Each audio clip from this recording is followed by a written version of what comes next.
नमस्कार बच्चों, 7th class.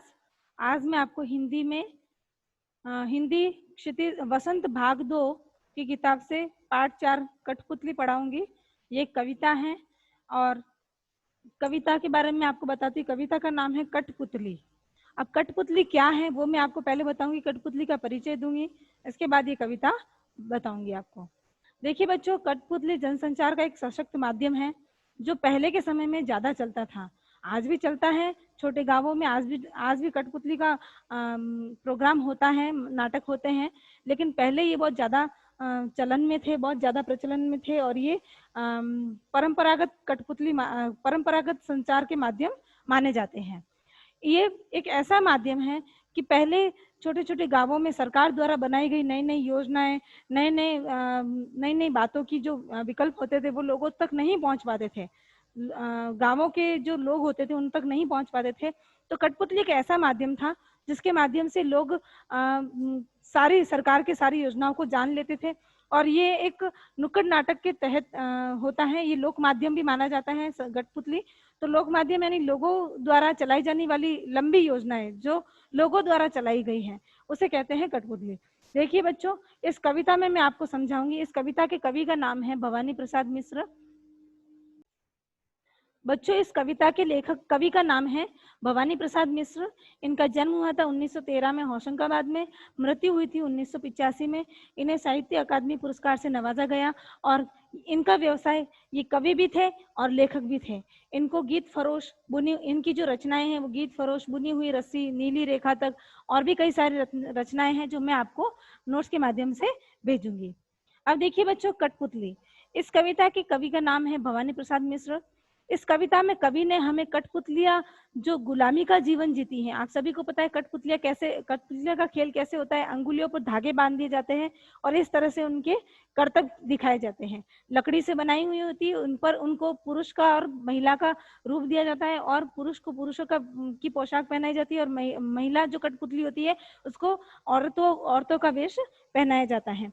इस प्रकार से कवि कहता है कि कठपुतलियां स्वतंत्र जीवन जीना चाहती हैं और उस स्वतंत्र जीवन को जीने के लिए उनके मन में किस प्रकार से विद्रोह उत्पन्न होता है। तो कवि कह रहा है कि कवि इस पाठ के माध्यम, इस कविता के माध्यम से हमें जो लोग गुलामी का जीवन जी रहे हैं उन्हें स्वाधीन होकर जीवन जीने की सलाह देता है।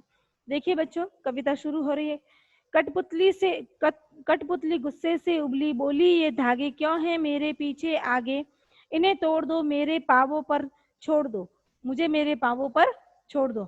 कवि ने कठपुतली को पराधीन व्यक्ति का प्रतीक बताया है। पराधीन यानी गुलाम, जो व्यक्ति गुलामी में जीवन जीते हैं उसका प्रतीक किसे बताया है? कठपुतली को। अब कवि कहता है कि कठपुतली दूसरों के इशारे पर नाचती है। आप सभी जानते हैं कठपुतली को धागों से, हाथों के माध्यम से, अंगुलियों के माध्यम से चलाया जाता है। तो इसी प्रकार से जो व्यक्ति गुलामी में जीवन जी रहा है वो दूसरों के इशारे पर जीवन को जीता है। तो इस प्रकार से कवि कठपुतली की जो मन की पीड़ा है, जो वेदना है, वो बताते हुए मैं कह रहा है कि एक कठपुतली को ये पराधीनता स्वीकार नहीं होती। एक कठपुतली थी जिसे ये पराधीनता, ये गुलामी स्वीकार नहीं होती है और वो गुस्से में उबल जाती है, विद्रोह करने लगती है और वो ये कहती है कि मुझे इन रस्सियों से, इन धागों से मुक्त होकर अपने पैरों पर खड़े होना है और अपने पैरों पर खड़े होकर मैं आजाद होकर जीवन को जीना चाहती हूँ। सुनकर बोली और कठपुतलियां कि हाँ, बहुत दिन हुए हमें अपने मन के छंद छुए। कवि कह रहा है कि जब कठपुतली ने अपने मन में ये सोचा, कठपुतली ने विद्रोह किया और वो गुस्से में उबलने लगी और उसने कहा कि मैं अपने पैरों पर खड़े होकर जीवन को जीना चाहती हूँ आजादी से।